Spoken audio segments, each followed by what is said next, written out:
by just 2 points, ending Utah's 6-year reign and ending CU's 9-year drought, back on top in one of the tightest races that we can remember here at the NCAA Skiing Championships. What an incredible comeback by the CU ski team. There's the team celebrating. Johannes wondering if they actually did win it, and they did. Out of the ski shack here in the Buffalo Stampede. Jana Weinberger joining us, head coach for the ski team. There's the hardware right there. You know what? There's so many of them around here, though. That's what we do here in Colorado. We win national championships in skiing. That had to be an amazing weekend for you guys. It was unbelievable. Winning by 2 points, where usually meets are won by 40 or 30 points. That was incredible. So things didn't go all that well on Thursday. And so you get into kind of that final day now. Kind of take us through what the thought process is. And then it kind of comes down to your specialty, right, Nordic? Yeah, so Thursday, our men did great. We had Will finishing 4th and Magnus and Johannes 6th and 7th. And then women had a pretty rough day. They had one of the worst meets ever this season. And it's just unfortunate that happened during the championship. But I told them it's not about how many times you get knocked down, it's how many times you get up. And they came back on Saturday swinging and cut down the lead from 51 points to 17 points. And we still had our guys to go. And I told the guys, actually my 10-year-old son told me that it's better to be a hunter than hunted.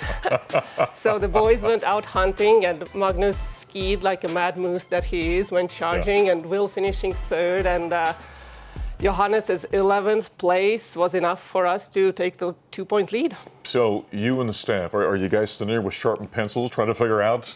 Yes, Curtis was giving us updates, and it was so great to have all the staff there, and Rick was there, and athletes from tennis and track and field were there to celebrate with us. And in the end, everybody was crying and laughing and jumping around. It was just very emotional. Now, did I understand you've been involved in 3 of the biggest comebacks in ski championship history? Yes. You're kind of a good luck charm for this deal, right? I mean, I don't think it's me. It's the athletes. They do all the heavy lifting. Yeah. What does it mean to you, though, as a head coach, to bring home one of these? It feels very good. It's like this team is incredible. They worked so hard all season, and they are just good athletes and supporting each other all the time, every day, and they really deserve this. And it's Philip Dahlquist taking the NCAA Slalom Championship, the final alpine event for these NCAA championships. Well, switching from Nordic now to Alpine, bring in Ian Lockhead here. How was that weekend for you? I mean, we talked to Jana about how exciting everything was. What was your experience like? Yeah, it was a crazy week. You know, the first run of the championships, Ryder Sarchet wins the top split. He's winning the race and skis out, and I'm like, we lost. Yeah. The girls come around, go 1-2 in the GS with Magda Luchek and Denise Dingsleader. They crush it. We're right back in the game. The Nordic ladies have a tough day on Thursday. We went into Friday night, we have to do something crazy. Yeah, Magda and Philip take home the wins respectively, and it still kind of felt like it wasn't enough. And yeah, so it went from thinking we're going to win to thinking we're going to lose to thinking we're going to win and definitely thinking we're going to lose. And then the Nordics pulled off a miracle, and it was unbelievable. They couldn't have scripted it better. Ian, I've got to say something, though, about this team as well, because they're great physical skiers, but that's a mental up and down. That's a roller coaster for a team to go through. Yeah, absolutely. And it was impressive by the whole team. I mean, I think all season we tried to just pay attention to the little things and just focus on what we're doing and not let kind of the noise get to us. And that obviously got put to a big test. And they stayed steady. They just did what we always do, and they got it done. Unbelievable. You know, here you guys have been up against a rival in Utah, and you know how good they've been lately. To overcome and have that 51-point comeback, I mean, that's movie kind of stuff right there, isn't it? Yeah, absolutely. I don't even know what to say. Like I said, I woke up the morning of the slalom race and felt like we were absolutely going to win, and I left Hallison Hill on Friday night thinking we were probably not going to win. And yeah, unbelievable. What is the value for a ski team of having familiarity with the course and what you were on over the weekend?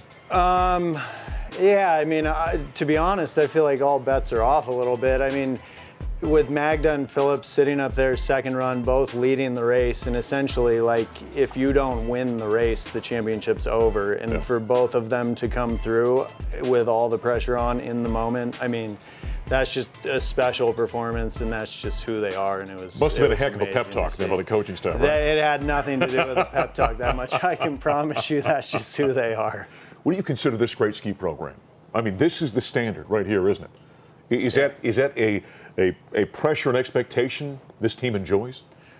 Yeah, I mean, I think when you have a big goal, there's always going to be a risk of failure. And I think this feels so good because of the courage it takes to ignore that risk. And we went all in and we went for it and we set a big goal and we achieved it. The 21st National Championship in CU ski team history. Jana Weinberger, Ian Lockhead joining us here. Another trophy, home where it belongs, here in Boulder, Colorado.